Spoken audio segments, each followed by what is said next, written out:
Bienvenidos al segundo webinar del año de nuestro Centro de Gobernabilidad y Transparencia. Hoy estamos con la profesora Josephine Nelson. ¿La ven? Yo la veo arriba a la derecha, no sé dónde la ven ustedes. Josephine es profesora de Derecho y de Ética en los Negocios en la Universidad de Villanova y Senior Fellow del Centro de Investigación de Ética en los Negocios de la Wharton Business School, y además una autora de un gran número de libros y papers académicos. Y no solamente eso, sino estas publicaciones tienen una calidad tan alta que a mí me asusta y a ella le da muchos premios. Es increíble el resumen que tiene Josephine. Estamos muy contentos que hoy está con nosotros para hablar del lado oscuro del compliance, es decir, de las cosas que a veces pasan, que el management hace con programas de compliance que estaban con una intención diferente cuando se implementaron. Con nosotros en el panel después están dos personas que ya la gran mayoría de ustedes las conocen muy bien. Claudia Maskin. Claudia es la Healthcare Compliance Officer and Data Protection Officer Southern Cluster en Johnson & Johnson. Southern Cluster es algo como Argentina, Chile, Uruguay, y no sé hasta dónde en el norte llega el sur en Johnson & Johnson, pero en el caso de los casos, Claudia se lo va a explicar.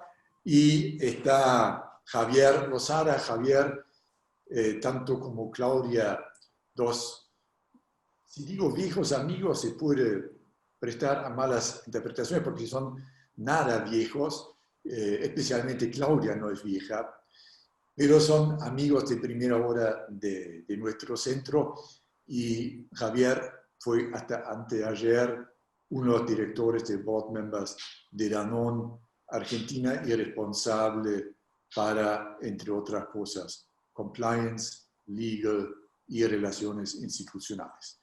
Ellos van a discutir con Josephine. Josephine va a hablar más o menos 30 minutos, después viene el panel y después vamos a abrir el panel a todos ustedes. Ustedes pueden mandarme vía el chat preguntas tanto en castellano como en inglés, si quieren también en alemán, pero eviten en lo posible holandés o otros idiomas que son muy difíciles de pronunciar.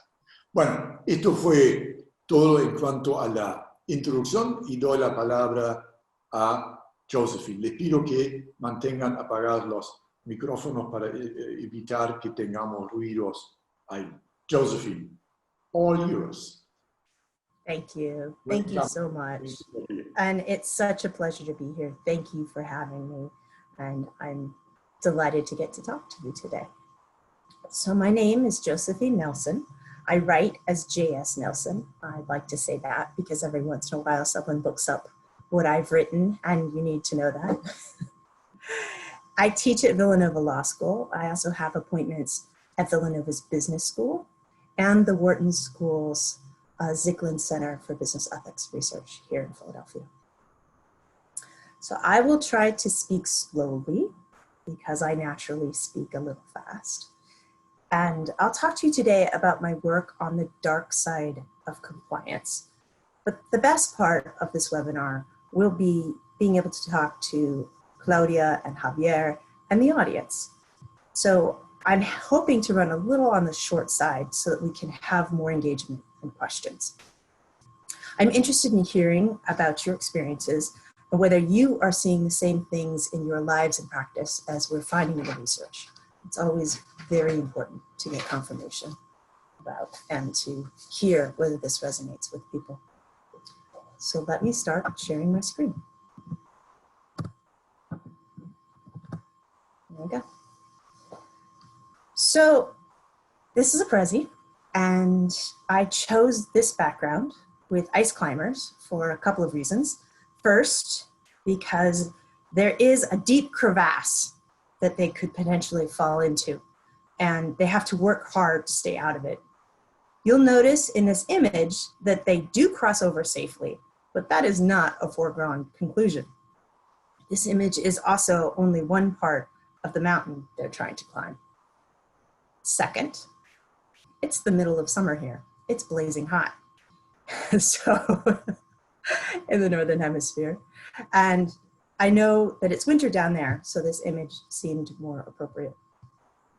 Third, I want you to notice how much teamwork is needed for the crew to cross over safely. Not only do they need all that equipment, but they need each other. And they need to cooperate well in order to make it through. As you will see by the end of the presentation, we do need to have everyone on the team and to listen to what everyone knows. For example, anyone trying to cross that crevasse should be aware and listening for cracks in the ice and watching for avalanches. We need to do the same things with compliance in organizations. We need the individual ethical engagement of our employees at every level to spot the warning signs of abusive behavior and patterns of wrongdoing in order to achieve the best ethical outcomes as organizations. What we know from the research is that ethical, and then frankly legal, violations often start out as small issues that can either be addressed then and prevented from snowballing, yes, another ice climbing metaphor, or they grow and become far more serious and pervasive later. We need employees to care, be willing to tell us what we need to know, and be our early warning signs for intervention. So we need to protect employee voice, job engagement, and sense of purpose in being part of a better organization. Many elements of the dark side of compliance threaten these dimensions of the human experience. You will see, for example, that over-surveillance destroys employees' sense of trust and empowerment. In fact, over-surveillance can lead to sabotage, and we know that it drives the best employees out of organizations. Additionally, surveillance is a crutch and a substitute for poor management. Often, the best way to know what is properly going on with someone is to engage them and talk to them. It's worth having this conversation particularly now because COVID-19 has led to lockdowns and working from home where people can around the world. Initially, managers felt out of control, and purchases of worker surveillance software more than tripled in the first few weeks. But think of how invasive it is to surveil someone with, for example, by taking photos of them every 5 to 10 minutes through their computer screen, when those photos are of them in their living rooms, their kitchens, their bedrooms, with their spouses and children. What business is this of an employer? Think then about how many modern business practices actually break down our understanding of categories and boundaries that existed before. In terms of physical location, we are often not punching in and out of a shop floor anymore. In terms of time, we often work around the clock answering emails, Slack, Teams, and other messages at all hours. And in terms of the identity of workers as workers, what business is it of employers to collect data on heart rate, location, and other factors through assigned Fitbits and similar devices? Through those and data analytics, we can determine who you are having sex with, when you are having sex, women's fertility cycles, and a myriad of other invasive details. It feels invasive, and it is invasive. And the best employees leave or are silenced. So let's talk more about this dark side of compliance. First, let's deal with the definition of compliance. Colloquially, we may think of compliance as aspirational. legal behavior at the floor with some goal to rise above that floor to think about social well-being. But let's take a look at the legal definition of compliance and what its effects may really be.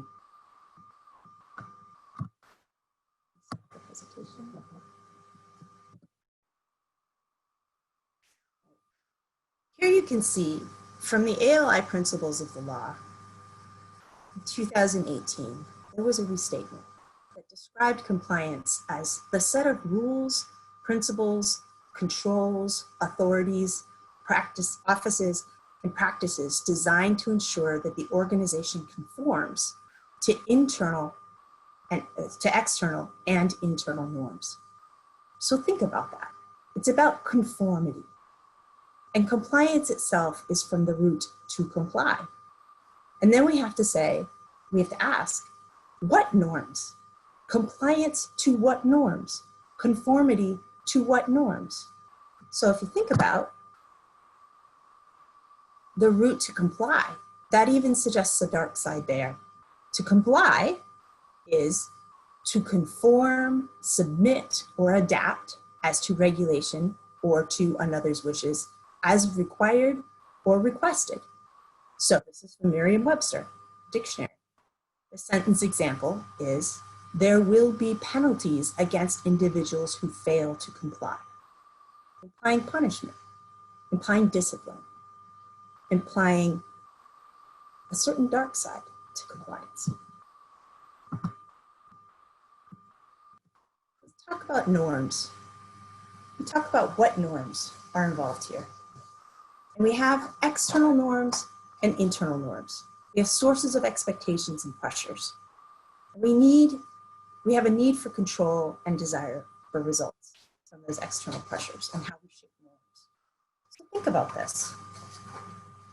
We have pressures from shareholders. We have pressures from regulators. And we have pressures from psychology, from management psychology, and the position that we put people in when we ask them to manage other people.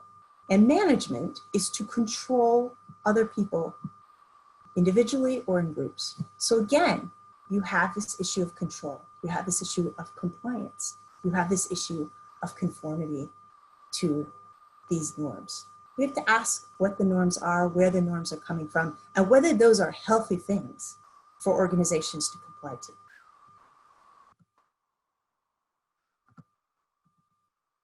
So there's certainly underneath this a need for control, and let's talk about that. Certainly, we see, and we hear about this in business, businesses need to latch onto something tangible, right? Businesses need something tangible they can latch onto and implement. So when you're under all this pressure to do something, the response becomes, okay, what do you want me to do? Give me something to do, right? And we also have a situation in which data is the new oil.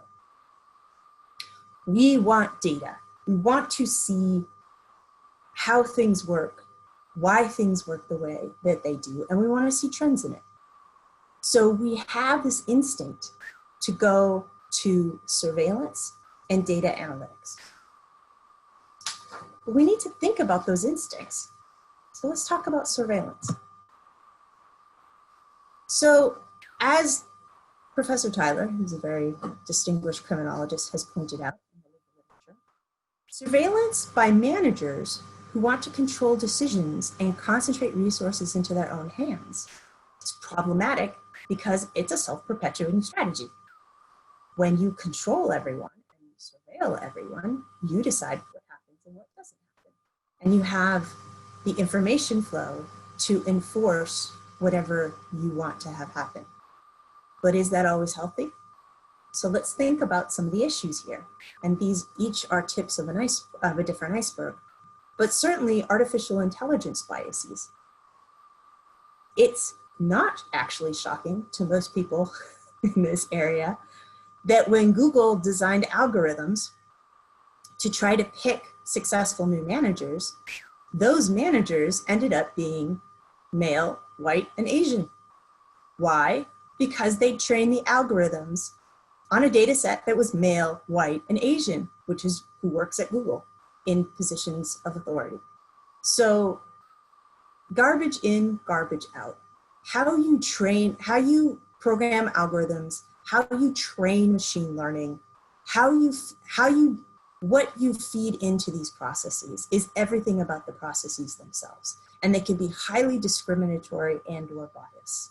And we are discovering that all over the economy. So there's this idea that they're somehow neutral and will create the best results. In fact, they can often be very negative and create highly destructive results. But we need to be aware of that too. So then think about surveillance as a method to suppress dissent. This has certainly become an issue in many totalitarian countries, but there's a whole vein of literature about how the corporation has become a private government. In a sense, surveilling people at all times for their own reasons. And it's often to suppress dissent. So let me give you an example of this. We recently discovered that Amazon, which owns the Whole Foods grocery stores, they have about 520 of these stores, had been using heat mapping of its store floors. Great, we thought. It's a pandemic. Maybe they're looking for fevers. No, they're looking for union organizing. They were trying to figure out patterns of traffic amongst employees to prevent them from getting together to organize for better working conditions. So I often hear, well, you know, the purpose of surveillance is really to just help employees be their best selves. You know, if I can collect this data, then I can help so-and-so to spend less time on this project and reallocate their time. Well, if that really is the issue, then give the information to the employee. You don't need it. If this is really self-improvement, then give it to the person who needs to be improved and let them see what's going on. But otherwise, you enforce conformity. And the problem is, as we've discovered in business research over a long period of time, the more conformity there is, the less innovation there is, and the more you drive out talent. So what we've often found as the source of innovations is people doing things in different ways than had been originally envisioned. So if you look at even a production line, you see that a certain employee in a certain area of the production line has figured out a new way to put a nut or bolt into the car. And they've figured this out because they do it again and again. And it's not the way that their manager or supervisor may have instructed them, but it's far more efficient and it could create a better product. We need to be open to those possibilities. And with all this surveillance and control, it's damaging to individual creativity, to innovation, to the future of the firm.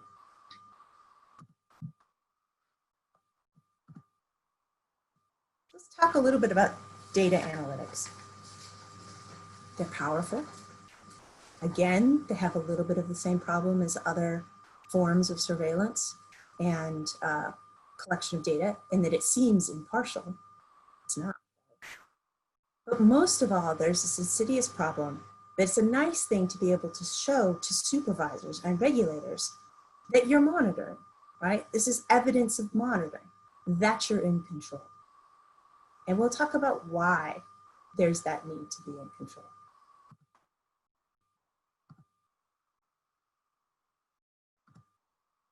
Often, not only does it feed a basic need for managers and the corporation, but there's a lot of window dressing involved. So in the US regulatory system, we talk a lot about monitoring procedures. So the two big cases out of the Delaware courts, where some 90% of US public companies are incorporated and sets policy for much of the rest of the world, by example. There are two cases, Caremark, which was 1996, and Marchand, which was this last year. And they both reiterated the same thing, that what courts will look for in compliance breakdowns is whether there was a monitoring and control system. But what does that mean? Monitor and control for what purpose? In what way? Toward what ends? Those can be badly distorted. If you focus only on procedure and not on substance, you've built a monster. And that's what we're starting to see. So there's another scholar, Don Langevert, who has talked about the just do something message of these cases that leads to a check the box defensive mentality about compliance. Well, we put surveillance software on all of our employees' personal devices. So therefore, when there was insider trading, we can't be held responsible for having known. Well, what other dangers, what other harms have you caused in that process? So, and we see different compliance systems have different effects. So, and when you're talking about this issue of the signaling of the compliance system versus the function and the actual result of the compliance system, you can see that compliance systems can actually drive wrongdoing. So let's go from the more mild one to the more dramatic one. So in the Intel case, Intel had been very worried about antitrust for a long time. It had watched its competitors run into huge antitrust violation cases at the time. And so the management at Intel built a compliance system where they brought in antitrust lawyers and trained their staff to identify antitrust problems and think like antitrust lawyers. What did they get? More antitrust problems. Why? Because now they had all these people thinking like antitrust lawyers, going as close to the line as possible and stepping over the line on a regular basis, because they weren't lawyers, nor was it their job, nor is it the way you should be thinking, right? So you have these potentially well-intentioned compliance systems that can be highly legalistic and still very destructive. So then think about the next category. We have reliance on accounting systems. But research in the accounting field shows that the more accounting training you have, when coupled with the wrong incentives, means you have more fraud and bigger fraud and worse fraud. Why? Because you know how to do it and you're good at it and you can hide it well. And it comes from the top of companies as much as it comes from anywhere else. In fact, if you have a CEO with a deep accounting background and stock incentives that push for performance beyond reason, you are setting yourself up for fraud and misstatements. And then finally, directly abusive compliance systems. This would be Wells Fargo, and there are others in this category. At Wells Fargo, the bank surveilled everything and told its regulators that it was in compliance at all times and that it had constant monitoring and feedback from its branches. What was it doing? It was calling branches 6 times a day. It was having meetings with the employees every morning and every evening and several times during the day. To do what? To push cross-selling, to push opening new accounts, more accounts for people who didn't need them, didn't want them, didn't understand what was going on. So 5,300 employees were fired for the same fraudulent behavior. They were across the entire country, in many different regions, and they behaved exactly the same way. Is that a surprise? No. This was driven by the management of the company through the system of data collection, surveillance, and compliance that they had sold to regulators. So finally, where does that leave us? It leaves us with the need to talk about ethical engagement as really the heart of the issue. So this is not about reinventing the form of compliance. We have lots of examples of that. So we talked about accounting, we talked about rule-based compliance procedures. I want to spend a minute to talk about culture-based compliance, which can be the most absolutely dangerous of all. So the classic example of this is, of course, Nazi Germany, where, and this example has been brought up many times before, there was great compliance.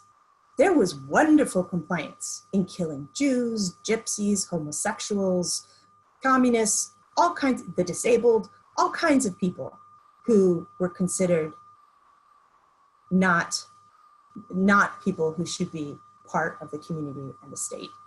And in fact, you can trace with great accuracy the numbers of Jews, for example, that are fired from German universities year by year by year. It's fantastic compliance. It was the cultural norm. It was what you were instructed to do.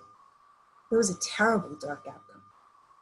So having a culture that forces this on people is even more dangerous than just a checklist system, because now you've got your hooks far deeper into people to conform and not think for themselves. So I would push back firmly against culture as the answer itself. Now, there has to be here the idea of protecting employee voice and individual ethical engagement. So how do we do that? And I'll close with some ideas. First, the ability to speak up internally. This has to be present in an organization to get the warning signals that you need. There's a great program, I just want to make sure that you guys know about it, called Giving Voice to Values, which trains people to speak truth to power without getting fired. It's a great program, and there's a ton of free materials on it at the website and through other sources. If you're interested in that, we can post those later. But the ability to speak up internally has to be protected for the company to keep its footing. Look at that crevasse from before. You don't want to fall in there. And you need the early warning signs to know when you're getting close. Next, we found from the research that it's a diversity of experience that's particularly important. So there's been a lot of talk about, is it the number of minorities, ethnic minorities of different kinds on boards? Is it women on boards? Is it something else which is going to create ethical behavior for corporations? No. No. It's having the people sitting around the table come from different backgrounds, important different life experiences, which gives us the ability to break down groupthink. So this comes in many forms. You may look similar, you may sound similar, but if you come with fundamental differences such that you don't think of yourself as the same group, you don't act with groupthink. You need a little bit of outsiderdom. So whether it's sexual orientation, whether it's you come from a different part of the world, a different country, a different region, a different socioeconomic status, a different set of universities, whatever it is, so that you feel different and actively feel different from the group, that gives you the ability to not fall into groupthink. And there needs to be rotation. So people from sales need to go other places. People from accounting need to get out of accounting and go places. And it's not the same group marching in lockstep. You need new people coming in, new eyes on the situation, and the ability to say, hey, that's a weird practice. Let's think about that. Let's break that apart, because that doesn't seem healthy. And there needs to be the ability to hear that. Now, it's more uncomfortable to be in groups like that. We see, for example, that there's a breakdown of what we call esprit de corps. So when you see groupthink, you see it in units like the military. You see it in units like the police, one of many reasons why we have so many problems with police misconduct. And you see it in firefighters and other groups like that that have been extensively studied. Why? Because they need each other. They need to work like a well-oiled machine. So there's a code of silence and they protect each other. But that's not healthy. It's not healthy for culture. Those are the units that are more likely to misbehave. Those are the units that are more likely to get disciplined by the military overall, and or have civil rights infractions, dangerous health and safety practices, and other issues. So it's less comfortable to be in a group with outsiders, but the decisions get made that are far better and far healthier for the company and for the organization overall. And it catches things early. Making people a little uncomfortable, putting them through new roles is really important. And then along those lines, thinking about the implications of power differentials. So I wrote myself a little note about write down to doors and campaign contributions. So there's a funny story. People don't realize how much power they have over others, especially in positions of authority in a hierarchy. We are highly social creatures, and we will conform, and we will adapt, and we will do it in ways that we're not even conscious of. So for example, there's a funny story of an executive, a CEO, a very powerful one, who finally complained to his subordinates that everywhere he went seemed to be under construction. And finally, years later, they told him, well, it's because you said once when you went into a conference room that you really liked the door near the entrance near the table.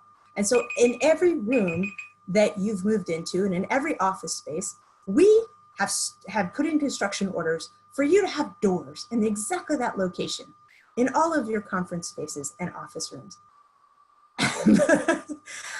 The executive had no idea he'd made this remark so many years ago. He had no idea that that was going to be the impact on the people underneath him, and that they would have jumped to such extreme conclusions, and that this would have impacted his life for years afterwards. And we can laugh about it, but it says something. And there's a similar statistic that talks about the socialization issues. So there's been work on political ideology and how extremely divided we are in this country, in the United States. And one of the ways that you can measure political ideology fairly objectively is by looking at personal campaign contributions to different groups. And so there's been this work, great research, on what happens when someone comes into an organization where their boss has a very different set of political beliefs than the employee does. Well, within a year, they're 6 times more likely to have switched their political campaign contributions from one end of the spectrum to conform with their boss. Now, you might say, is that somehow signaling, oh, I belong here and you can trust me and, I'm one of the team? Or has it even gotten deeper? These are their personal campaign contributions have now swung on the ideological spectrum to match their bosses. That's a concern. Something's happened to that person, that they have been changed, deeply changed in the workplace. And that brings another issue up. That who you work for, your boss, to most employees, is the company, right? They don't meet the shareholders. They don't really know who the board of directors are. Maybe they could name the CEO. But for the vast majority of the people in the field, in the offices, and doing other things, their experience of the company is their boss. And that is the #1 reason why people leave their jobs, because of their boss. So think of that power. Think of what that means to them and their experience there. And think about the issues of whether they can speak up, how they can speak up, and what they can do. So the early warning signs that we tend to look for come out in this field. So one of the things that economists and sociologists have started doing is taking a look at employee turnover. And you can because people vote with their feet, they get the heck out of there. They're personally uncomfortable with unethical orders. Their performance suffers, they eventually leave. And so if we're seeing that kind of behavior, people leaving, people not underperforming in an area, it's a red flag. And you can look at employee turnover rates and pretty accurately predict major scandals. They spike before major scandals, or they've dribbled out for years and they get a little higher as major scandals come along. Organizations that have high employee turnover, where people are personally unhappy and dissatisfied, have the red flags, the warning signs. And this goes back to the lack of employee voice, the lack of ethical engagement, and the lack of feeling like their personal values also comport with the values of the corporation and what they're being asked to do. So it's important to hear those early warning voices, to have this be our early warning system, or we'll slide into that crevasse. So that's the end of my presentation on an overview of the dark side of compliance. And the best part of this presentation is talking to you. We're starting with Claudia and Javier. Thank you very much, Josephine. I think that was a pretty clear message Excessive surveillance and controls are bad. Speak-up culture and diversity are important. Before I hand over to Claudia and Javier, I take the opportunity to have the microphone and would like to ask you one further thing. You spoke about excessive surveillance or excessive control. Where does excessive start? Because I think it's always a balancing between how to mitigate what some call the human risk on the one hand and excessive controls / surveillance on the other one. I think there are a couple of components of this. So this is what Frederick Winslow Taylor of the Scientific Principles of Management, Taylorism, the origins really of modern management, talked about as soldiering. The idea that someone would slack off, that they would do less than expected, and that you had to ride someone. And he had this image of a person, a worker as a machine. And they could push the machine to reach a certain quota, to have certain tolerances, to run a certain speed. Well, here's the problem with that. The more we realize about human beings, the more we realize that's a very self-defeating strategy. And really you have to have more sophisticated management techniques. So we know that you will lose your best employees if you surveil too much, and if there's a breakdown of trust between the company and employees. We also know that you actually don't need to surveil employees as much as we do. So let me give you an example. In the United States, within the first couple of weeks of COVID-19, people were working from home. And corporations were terrified that because they couldn't see the people in the office, that they were going to lose control over them and that work was not going to be done. Well, what we find from analyzing internet traffic and internet usage is that actually the average workday of a white-collar employee in the United States extended by 3 hours. That's an enormous increase, and they were far more productive. Now, does that tell you something about working from home? Does it tell you about something else? It does tell you that you may not have to worry about people as much as you think you have to worry about them. And I would say that the workforce really splits into many categories here. What we know from the data are, especially when you are dealing with mid-level and senior, older employees, you don't need to surveil them by and large. Not actively in the sense of watching what they're doing in keystrokes and the rest of it. When you want productivity improvements, the focus can be initially as a tool to help younger employees who really don't know their job. And so what the surveillance is doing is not necessarily looking for bad activities, but it's looking for performance. So for example, if you don't really know how to use Excel and you're flailing, maybe the surveillance software will pick that up and say, why were you in Excel for 5 hours for a project that should have taken 2 hours? But think about it too. An informed manager should know that already. Should say, wait a minute, this employee is flailing. So let's talk about how you're using the software programs and what you're doing and how to do your job. So there's a lot of subtlety there. I actually think that the place of surveillance is much lower. And I will say, let me just start out by saying, yes, when you first start surveillance, productivity jumps and then you lose it. So you lose all your best people and the most qualified people, and they burn out and they leave and they go to other companies that have other cultures. So yeah, you can fish with dynamite. You know, you can have short-term gains, but you're going to have negative long-term results. And let me talk about another version of this, which you see in management, quotas. Anytime you put quotas in place without a whole bunch of other metrics, including customer satisfaction and other ways of checking it up, you're telling people to cheat. And we've known that since the 1950s. So that's certainly what was happening at Wells Fargo, but that's also what was happening in the 1970s with the Sears auto scandal, when the company told mechanics, now we are going to give you a quota of a certain number of fixes that you need to make per day. And guess what happened? All of a sudden, any car that went to a Sears mechanic shop had problems up the wazoo, and they wouldn't leave until there was a huge bill. Well, sure, Sears did better for a little while, but then it lost all its customers, right? No one would go to a Sears auto mechanic anymore. So, you know, there are short-term and long-term implications here, and you have to think about building for the long term. Because if you want to stay around and you want innovation and you want your employees to stay around, you want your best employees to stay around, you need to think about this differently. Okay, thank you very much, Josephine. Now let's ask Claudia and Javier if they are feeding the monster,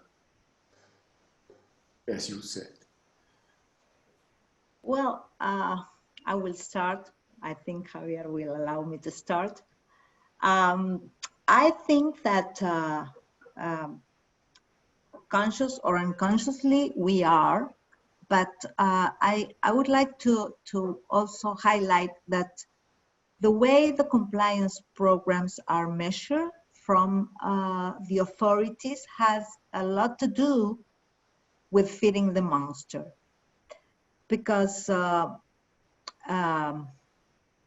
outliers and KPIs are not referred to the culture or about testing why employees are doing the things they are doing and how often they are doing things right versus wrong. But on the other side, how much ticking the box for procedures, training, formal trainings, and other activities, including monitoring, auditing. So it's a challenge. I don't know how you see that, Josephine, that from the regulator's side, they are asking for more and more monsters, to say it somehow. Definitely. So one of the things I've been doing is trying to work with banking regulators. And the New York Federal Reserve is particularly interested and involved in this, as are the British banking regulators, the Irish banking regulators, the Australian banking regulators, and actually the Dutch banking regulators. They're very interested now in thinking about their own impact on this problem. And they're really worried that they have sent the wrong messages out there, specifically in the finance sector after the financial crisis. Because the financial crisis was driven in part by all this check the box stuff. You know, this subprime mortgage will be approved. Well, great. How many of those can you package? How many of those, you know, and not asking what was really underneath it. And even the federal courts in the United States have found that the last financial crisis, underlying it was massive fraud on the part of so many people in so many places in the marketplace. So banking regulators in particular are very attuned to this, and they're starting to pull back and have conversations with large financial institutions about what regulation feels like for employees. What they're now interested in culture, and they're worried that they're creating the wrong culture. They're creating a culture of check the box, you know, I get mine, you know, here's my payday, at the price of an ethical organization. So we're having those conversations with regulators and trying to teach them to have their part of it. A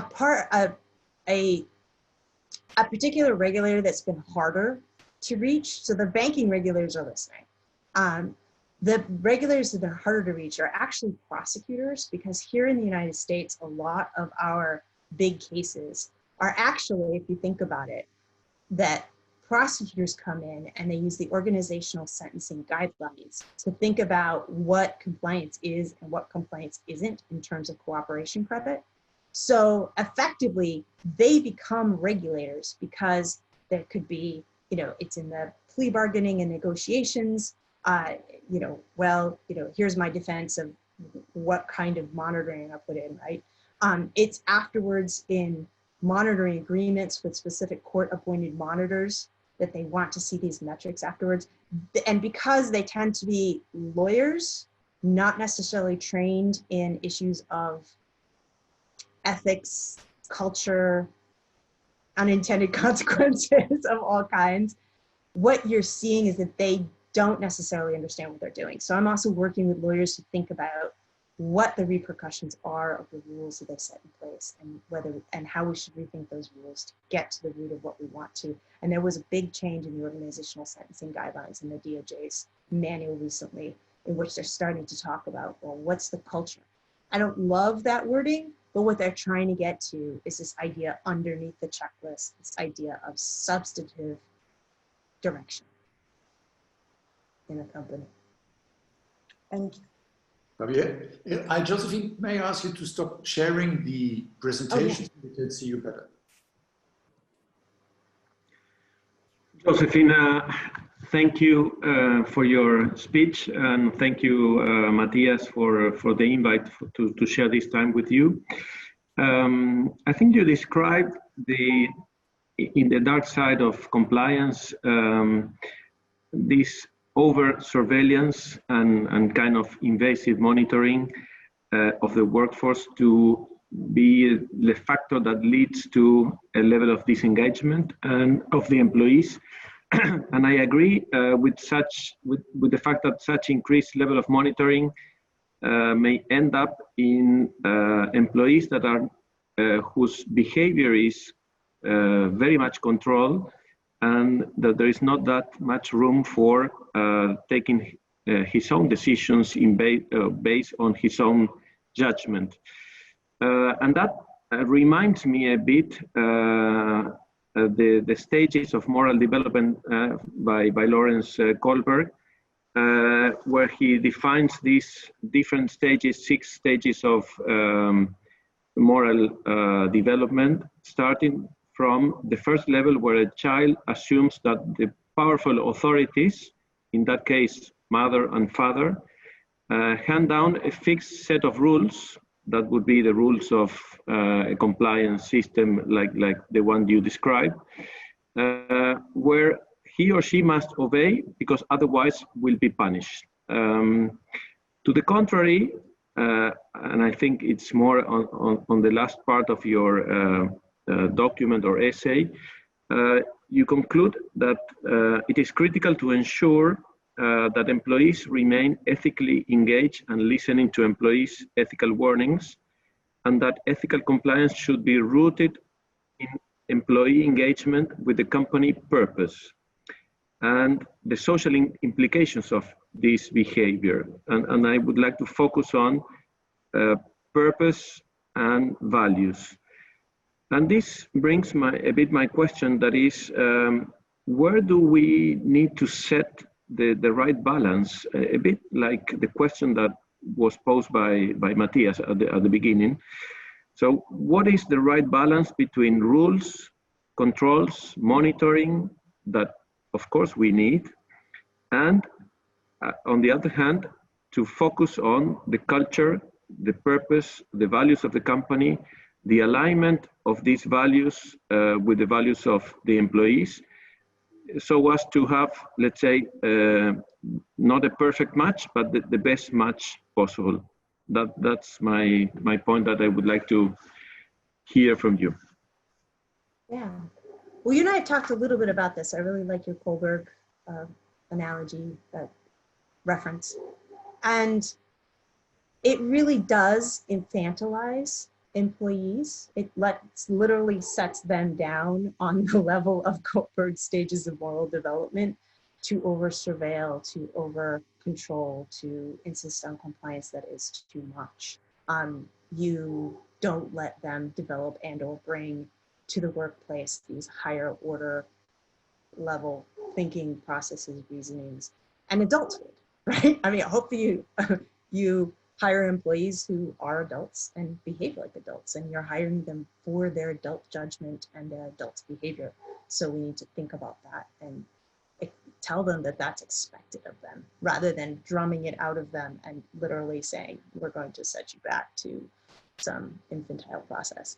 I also think that when you talk about purpose and mission and these other sort of large ethical questions in corporation, I have mixed feelings about those, because those can be too close to the issues of cultural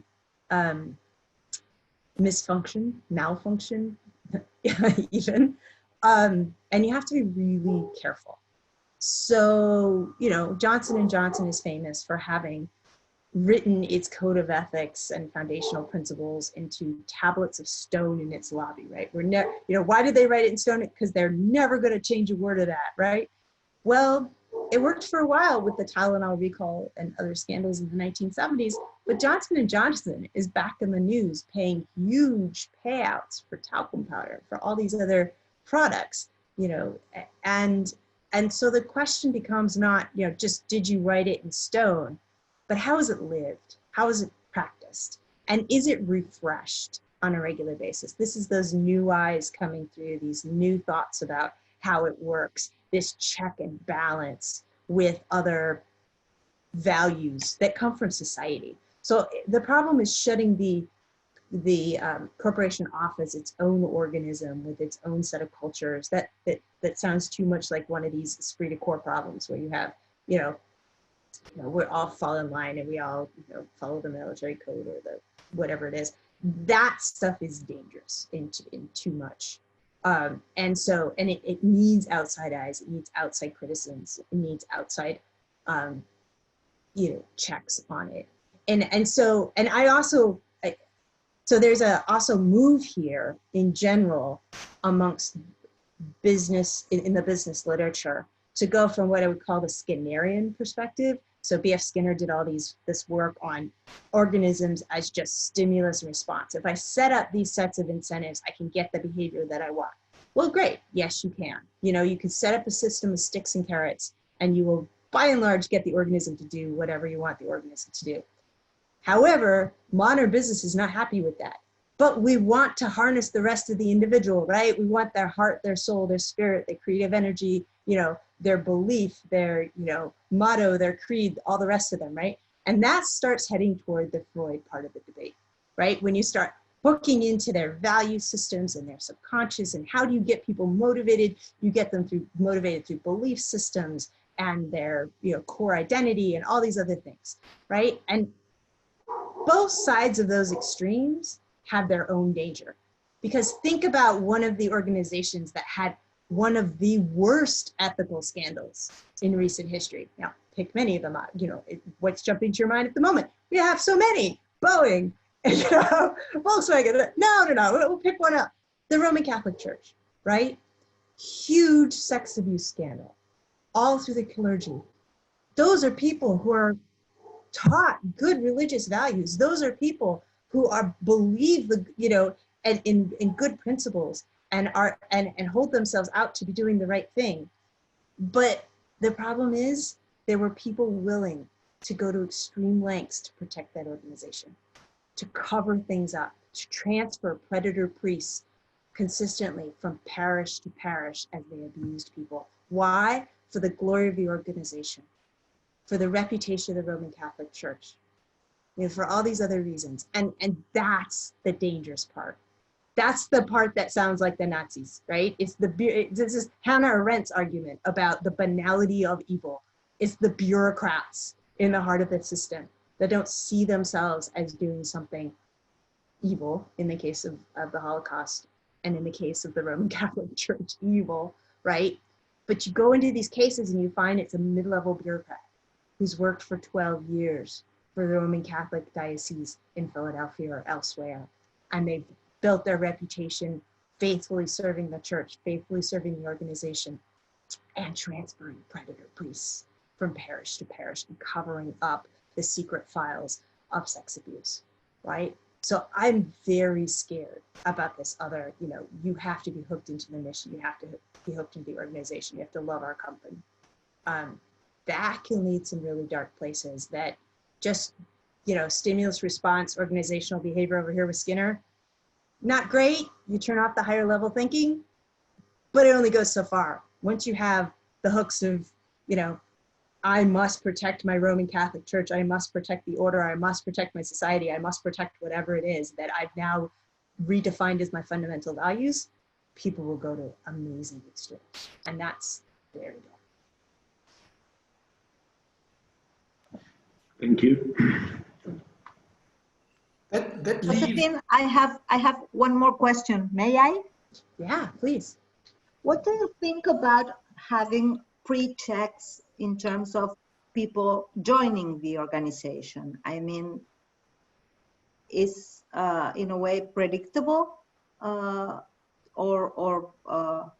can we really have some more comfort if we make some check at the beginning about how a person should react in terms of their values?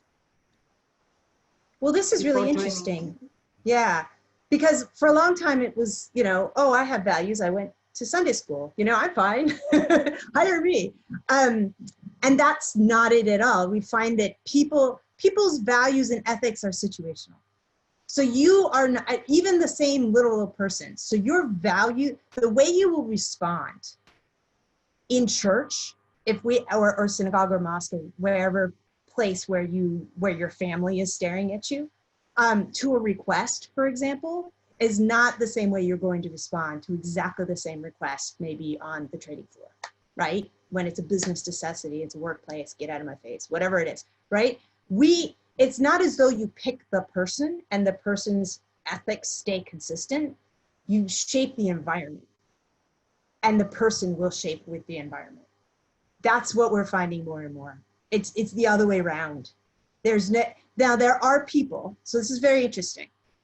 There are people on the extremes of the spectrum on both sides.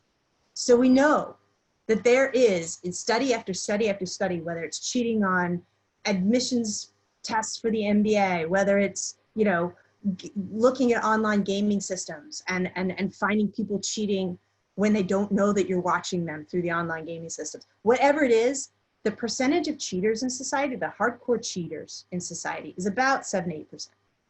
That's like, those people will find each other, they will cheat no matter what. That's what they're going to do, right?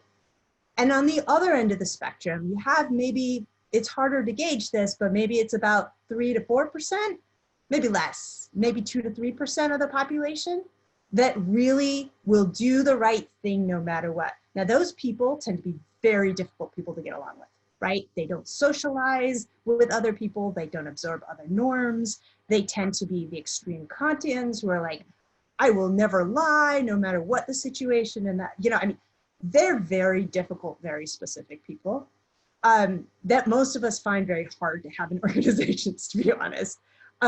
So, you know, they have admirable qualities and they tend not to be affected by the environment around them. They also tend to be introverts. They have other qualities, right? We've been studying who are these people. But if you think about that, between one end of the spectrum, the other end of the spectrum, the 7% and the 3%, you've got 10% of the population, which leaves 90% of the population in the middle. And so what we have to do is fight for that 90%, right? We have to think about the situations and the environment in which the 90% of people are going to be in, and they will have situational reactions. So if you create a culture that is toxic and poisonous, you will see far more than the 7-8% of people start cheating and doing other things. Like you can push it. We can watch this like it's a needle on a barometer of some kind, right? We can push people to lie, cheat, steal, right? We can do that, to do unethical things. We can make them hungry, we can make them tired, we can overwork them, we can put them under extreme time pressure. We can get you to do what we want you to do if you're in the 90%. Now, conversely, we can push the needle in the other direction. We know how to. Slow down decisions, frame them as ethical judgments, not as business necessities, but is this the right thing to do? Who else does this impact? Slow it down. There's a disclosure test. Would I want to see my actions on the front page of the Wall Street Journal? You pick your, you know, why am I proud to tell my grandmother this, right? If you have some discomfort with what's going on and you don't want to tell your grandmother what you're doing, you shouldn't be doing it, right? And you can go through all kinds of philosophical systems to rationalize that, but people's guts are about right. Like if you're not proud and happy to be doing what you're doing, something's wrong, right? And we know it, and you know what to do. The question is, will you do it in that situation? And that is situational. And that depends an enormous amount on what else is going on. So in terms of hiring people, yeah, I wouldn't hire a hardcore cheater. I would be a little worried in a corporate environment also about the people on the other end of the spectrum. What you're going to get is in the middle. And for the, it's the 90% by definition. So and then you have to think about the situations that you put people in, right? Because that's what we can control and that's what we can do something about. And honestly, this is interesting because so many times I've heard people say, well, we hire for fit. That can be a problem.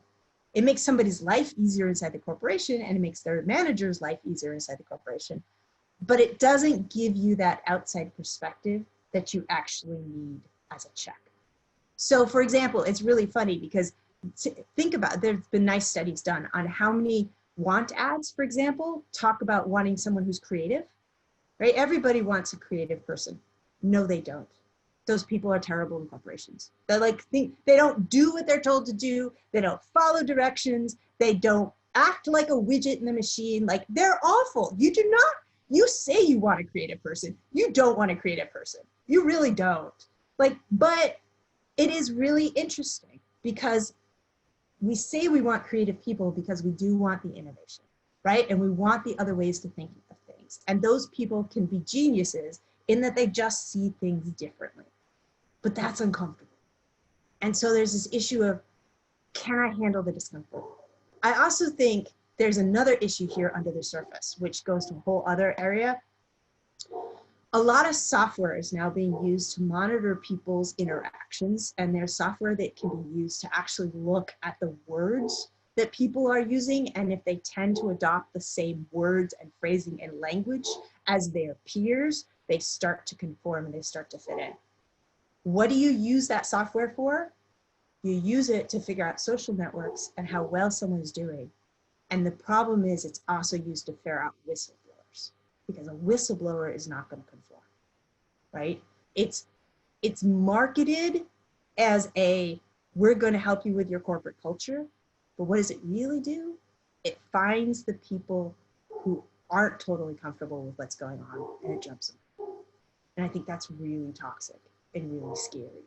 And I don't think a corporation should want that. I think maybe it's comfortable and easier, but long-term, you're going to be the next headline if you can't hear those voices and you don't have those people around.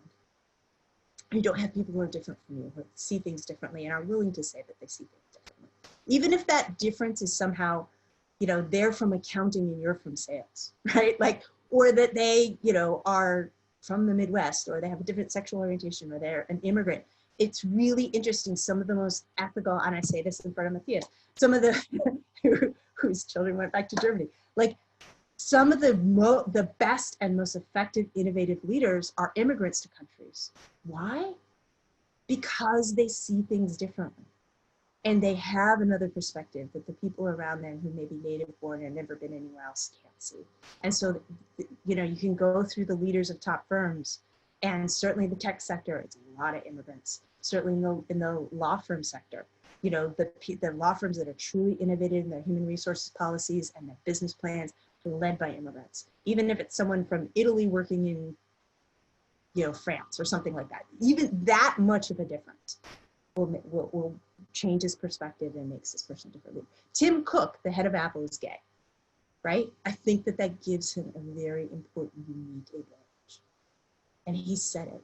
He's openly gay, and he's said it repeatedly, that gives him an advantage in the workplace because he sees things differently. There's something to that. There's a very special, valuable quality to that.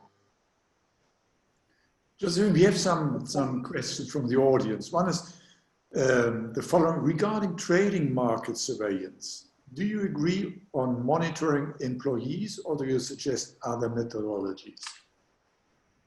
Well, we can do market surveillance, just literally volumes of trades and look for abnormalities. And that's frankly how the vast majority of insider trading is now caught in the United States and in many world markets. So I don't have a problem with that, because it looks at just literally the trades, and then you can trace anomalies back to a person, sure.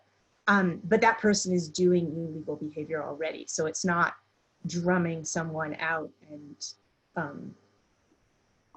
and persecuting them for thinking differently. It's actually finding someone who's doing illegal behavior. That's certainly how we've also found a lot of price fixing, is computer surveillance of marketplaces and prices. So we can find cartels that way. Several big cartels and several big price fixing schemes have been found that way. In fact, a lot of that economic surveillance is almost all computerized. So now, in terms of the second part of the question, what about the company? So when regulators are doing it, that's one thing. Now, whether the company, so what's happening often in finance companies is that you surveil the traders at their desks at all times, and you have their social media and all these other things. That's a little more uncomfortable because, so it was really interesting. I was talking to some compliance officers and I said, but we want to know, for example, if someone is going through a divorce. Why? Because we're more afraid that they'll be financially insecure or under pressure and they'll embezzle. And the data didn't show it. Actually, people who are getting divorced are actually more worried about hanging on to their jobs.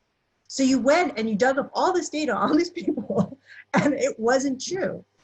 And I think I can tell you the story. I can't tell you what company it is, but there was a company that wanted to monitor all its employees' messages of all kinds. And it was going to, the compliance officers had the theory that if somebody used rough and abusive language toward other people, that they would be a problem in the workplace, and that really their managers should be reading all of their communications and taking samples of their emails for language, and like 10 at a time randomly over time to drum these people out, like to find them and get them to change their behavior, because that was some kind of flag for deviance.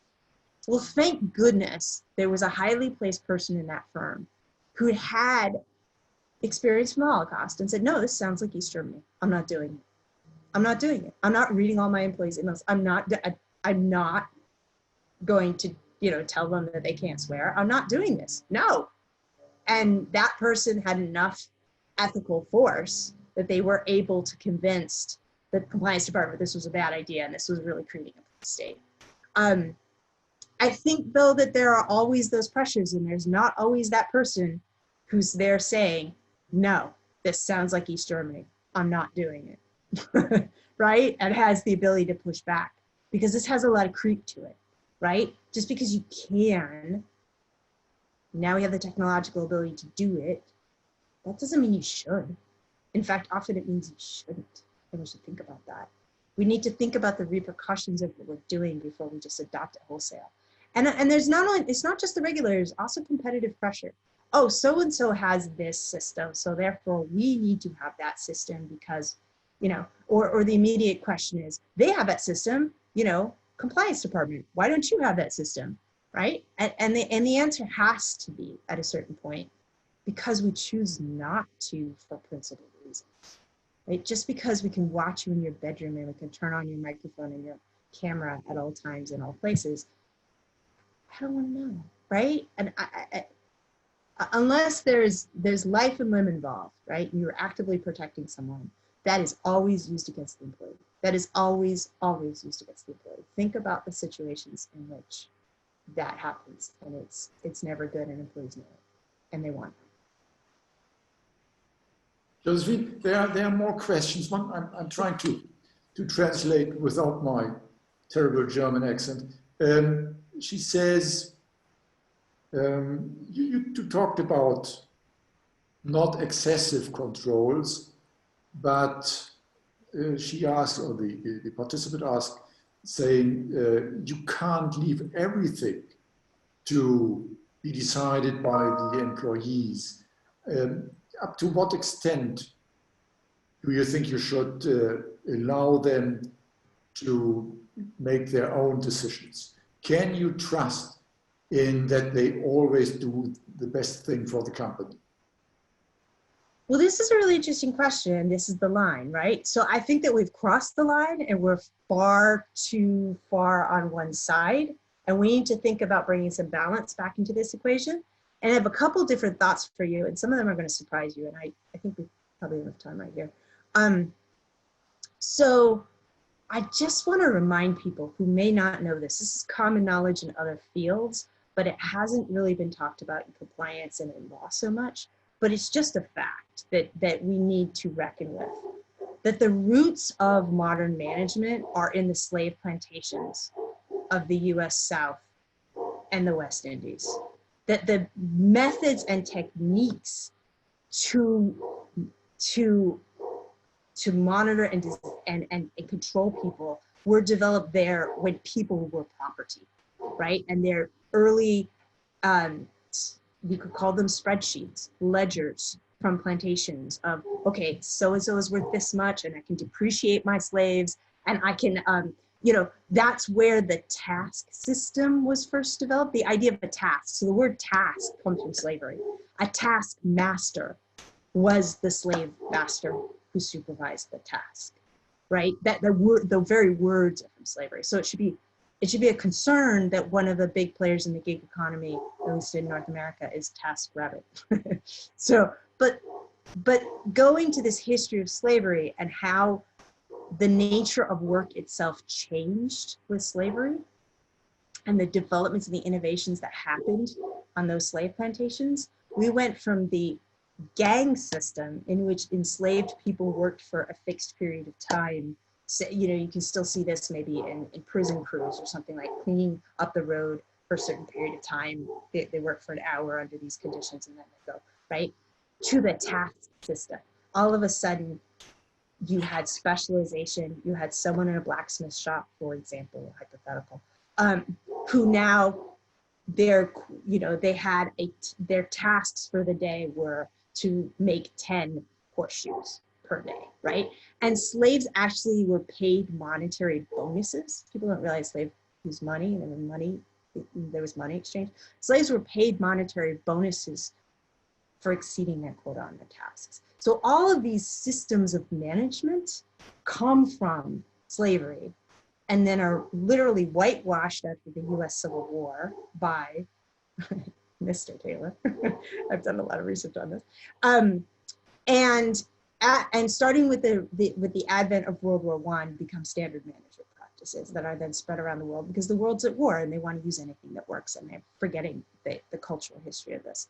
Why do I bring this up? Because modern management has a really dark past too. And so the techniques of the actual tools of surveillance, the technology might be new, but the methods, the actual methods of management are old and have these tendencies to cross very important lines of autonomy, well-being, all these other things. This is a whole other line of work and thinking about it. But I want to push back on this and say, given that history, there should be some discomfort with these tools, right? The tools, the new technology is so much more invasive and pervasive. It's different when there was an overseer who had to physically look at the collection of people in front of him or her and count heads. And now when that is done by a camera, does everyone have their hard hat on? We program the artificial intelligence behind the camera to go check all the people on the work site. Well, that's great. You're doing something more efficiently than a human being going to the work site to go look at everybody did. But you're doing the same thing. You're just doing it faster and maybe putting data analytics behind it so that now that this percentage of the workforce at this time isn't wearing a hard hat or whatever. That's great if it really is harnessed for the protection of workers and for the benefit of safety and the job and the rest of it. But the moment that goes back to its roots of pushing people to do work under conditions that are not respecting their autonomy, respecting their ability to make choices, bringing the person into the workplace, that's really scary. And so I know that there's also this issue in compliance where you have a new generation, and I can't talk necessarily about what's happening in Argentina the same way I can talk about the US, but we have a lot of talk amongst our compliance officers about millennials and the Generation Z that's beyond them. And oh my goodness, they're so difficult to manage in the workplace, and they keep bringing their principles and their values to work, and they keep that, right? Lots of complaints. Okay, employees need to understand that the workplace is not their living room, and they shouldn't bring contentious things and pick fights by, you know, announcing they're a Trump supporter or that they hate Trump or whatever it is that the version is where you are. But you can't ask that generation either to check their entire selves at the door or they will leave. So I think there has this, you know, the baby boomers, actually, if you look at all kinds of indexes, the baby boomers were willing to do that. Generation after them were willing to do that. The millennial generation and Generation Z are not. And I think that that's just going to have to be something that the workplace starts thinking about if you want good people and good talent. And that's the next big demographic bubble, and they're already in our workplaces, and they're already, you know, quitting at record numbers and moving on. It's very hard to keep millennial talent. And I think that we need to think about managing differently. Rethink our assumptions, rethink our tools, rethink the way we're doing things, and start looking at people. And that's something you hear again and again from the best management professors, that the best way to do management is to see individual people as people, and talk to them and meet their needs and meet them where they are, and have the relationship with them, build their trust and all the rest of the things, and acculturate them, you know, into the expectations of the workforce. And I think that's old-fashioned management. That's laborious skills, and a lot of this, you know, just tech surveillance is lazy management. You know, it's harder to do it the other way, but that's how you keep people. You keep people with human relationships. You keep people with talking to them, working with them, getting to know them individually. And what works for one worker is not going to be the same as what works for another worker. And that's another huge problem with surveillance. This is a cookie cutter tool going across huge populations, and it's very alienating for big swaths of those populations. Thank you very much, Josephine. I have several questions more, but we don't have time for many questions. Just one last one, which is dealing with the same issue as most of the other questions as well, the balance between controls and trust. No? And this one goes as follows. If the excess of regulations at least can prevent cheating, or if it always works to the contrary? We know that there's 7 to 8% of the population that's going to cheat no matter what. So the question, and this is kind of paraphrasing Gandhi. Gandhi asked, Gandhi's percentages were a little off, but there's a famous quote from Gandhi that says, are you going to make the laws for the 10% of the population that are bad people, or are you going to make the laws for the 90% of the population that are trying to follow the laws, right? And so I think that we need to start thinking not only about compliance, but we have this conversation in law enforcement too, and in criminal law and regulation, talking about maybe we don't want to just be targeting the so-called bad people. First of all, because that's actually not a lot of the population. And by the way, just to throw this out there, many of them tend to be sociopaths and vastly overrepresented in 2 places, and you could probably guess them: jails and boardrooms. Vastly overrepresented with psychopaths. So, given that the normal controls are not going to work on psychopaths, and they are in jail already, or they're in the boardroom, what are you going to do, right? So you're going to have to set the tone for the vast majority of the population. So think about that. Think about that 90% that you can reach. That would be my thoughts here. That really there's, you know, you're never going to fix the psychopaths. You just don't try, right? Get them out of the organization. They're psychopaths, be done. Get them out early and don't let them rise to the top of the boardroom, because they're really good at all the political games, and they're really good at manipulating people, and they're really good at all this stuff, but that should be caught. Like, that needs to stop, and that should be drummed out. But the vast majority of people, you can change their behavior, you can shape their values, you can shape their knowledge, you can do these other things. And so I think that this idea of compliance as this black and white system fails to take real account of how this is a continuum. And what we're learning about human behavior and ethics is so different than how we understood this even 10, 20 years ago. I mean, behavioral results again and again are showing us how malleable people are. And so you want to create rules for aspirational goals. You want to give people directions of where to go, not just, I will, you know, this is bad and this is bad and this is bad and this is bad, but really shape behavior across an organization toward aspirational goals. Obviously catch the bad apples, obviously stop behavior that's really unethical and problematic and illegal, right at the nub where it starts. So part of it is also just responding faster and getting things before they snowball. But also think about the tone for the whole corporation, the whole organization, and where you want, and thinking about that 90% of people whose behavior you can shape, who are there more of their day than they're at home, right? More of their day than they're asleep. So, you know, it's a huge part of their lives, and you are there to shape lives and to talk about their experience in the primary place where they spend their lives.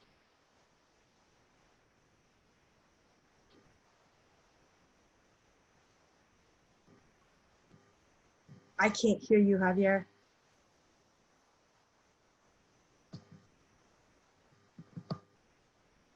Sorry, I was I'm muted. sorry. Yeah, if you agree, I would say that Claudia and Javier have the last word. Yeah, and then we have the please. last word. And then we close. In my case, just thank you, Josephine. I think that your side of compliance, even if it is dark, is so enlightening and makes me think about a lot of things, including changing jobs, because I can see. No, you're one of the good ones. You guys there are the good people who care. You came to this webinar, you wanted to talk about this, you're thinking about it, and so you guys should be the vanguard of change. That's why we're having this conversation, right? Because we want to be part of the solution. Yeah, and I think that at least from our side, we can, in our limited size of influence in the company, we can do our part, and I think it would at least allow to build some other culture than the one that surveillance is kind of tempting us to build. So thank you very much. It was a pleasure to be here. It's a great Thank you, Matthias. Thank you, Matthias, always. Thank you. Thank you. Javier, you're muted, Javier. Okay. So, Josephine, Javier won't say the last word. You have the last word. Of course, you have the last word.